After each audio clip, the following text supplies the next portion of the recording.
dark-haired songstresses professionally known as Jah-Nay stood out in the heavily saturated 90s R&B world with their soulful hits and striking look. Their talent for blending multiple genres together like R&B, jazz, and hip-hop led them to create classic and timeless music. However, they disbanded and disappeared from the music scene after producing only 2 albums. Let's find out whatever happened to Jah-Nay. Even after more than 25 years, it's not uncommon to attend a party and see everyone rush the dance floor as soon as they hear the infectious urban party jam, Hey Mr. DJ. The first single and subsequent hit for Jah-Nay reached number 6 on the US Billboard Hot 100 and officially put the duo on the music map. Now let's take it back to the beginning. Temple University served as the backdrop for Renee Neufville and Jean Norris to meet in the early 90s as not only students, but also roommates. Jean was able to hone her singing skills at a young age while a member of the choir of the church where her father was a pastor in New Jersey. Brooklyn-born Renee was the youngest of 3 children by Jamaican parents. After realizing that they could both sing, write, and play the piano, they got together to perform at talent shows and other events to pay bills. Then DJ Jazzy Jeff entered the picture. A Philadelphia native, he got word about these 2 talented students that he just had to meet. He eventually signed them to his production company, A Touch of Jazz. During this time, Jeff was also working with Will Smith, who was the Fresh Prince then, on their soon-to-be platinum album, Home Base. The timing was perfect for Jean and Renee to get on one of the album's tracks, and they did, with the second single, Ring My Bell. They were, however, conspicuously left out of the music video. Even though they collaborated on each other's songs and would sing together whenever they could, they never thought to team up permanently until former Warner Brothers executive Benny Medina suggested that they do. Renee had the idea to use the French pronunciation of their first names, Jean and Renee, which sounded like Jah-Nay, then suggested that they switch the J to a Z to add a little more flavor. As far as their unique look is concerned, Renee took the lead with that as well. Their height difference, with Renee at 5'9.5" and Jean 5'2", and one being dark-skinned and the other light-skinned, was a huge opposite. So, to tie everything together, Renee suggested they sport similar hairstyles. She would wear hers low as finger waves, and Jean would get a buzz cut. Before their debut album was released, the group once again got the opportunity to do another feature. After meeting Naughty by Nature member KG, he became so impressed with the duo's talent that he encouraged them to get into the studio immediately to record for Roll With The Flava, a hip-hop compilation album executive produced by Queen Latifah.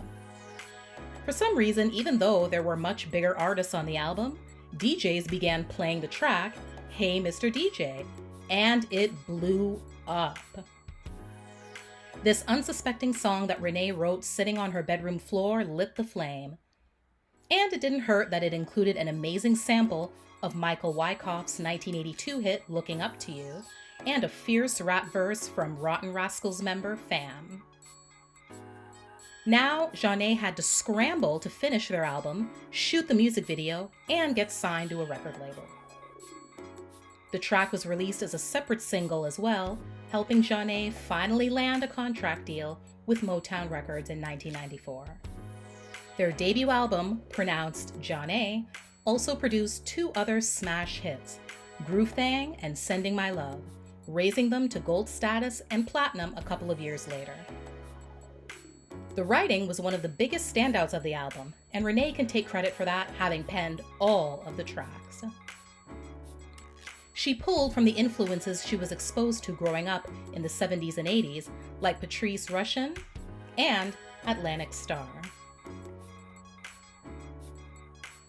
To further capitalize on their growing success, Jah-Nay kept busy with numerous features on other artists' projects, like 4 More by De La Soul and It's a Party by Busta Rhymes. They even made a very noticeable cameo in the Notorious B.I.G. music video for One More Chance. Their own work ended up on various compilations and movie soundtracks, one of which, Shame, from the 1994 Keenen Ivory Wayans comedy A Low Down Dirty Shame, became another top 40 hit for the group. Saturday Night, their far more soulful and jazzier follow-up album, finally released in 1997. Both Jean and Renee knew they had to mix things up on this album, so as not to be pigeonholed as a group that only made party music. The album did a fantastic job showcasing the growth in the duo's writing and vocal talent. While it featured the hit Request Line and the follow-up Crush, it did not even come close to matching the success of their debut. This ultimately became their final album after disbanding in 1999 at the suggestion of Jean. She felt it was the best way to exercise her creative freedom independent of a major record label. Even though Saturday Night didn't produce the numbers they'd hoped, they still managed to go out with a bang with a 1999 feature on Naughty by Nature's top 10 hit, Jamboree. Music still continued to be at the forefront of both of the women's lives over the years. Jean Norris, now Baylor, married a musician in 2000. Marcus Baylor, drummer of the jazz fusion ensemble The Yellow Jackets. After many years of relaxing and enjoying married life, she released a solo R&B soul album and a contemporary Christmas album between 2007 and 2011. In 2017, Jean and her husband formed an R&B jazz duo named The Baylor Project, and they also released their debut album of the same name that year. Their hard work was rewarded when the duo received 2 Grammy Awards nominations under Best Jazz Vocal Album and Best Traditional R&B Performance. Renee hosted a live web series called 88 Soul, which featured many R&B and neo-soul artists such as Jill Scott, Carl Thomas, and Joe. She also contributed to albums and videos by India Arie, Heather Headley, and Aaliyah, amongst others. She also became heavily involved in jazz musician Roy Hargrove's RH Factor, which served as the biggest influence for her first solo release, Watching Me, in 2015. Her latest release is 2020's Something to Believe, a beautiful tribute ballad to Hargrove, who passed away in 2018 after a long battle with kidney disease. Over the years, many fans have asked whether a Jah-Nay reunion would ever happen.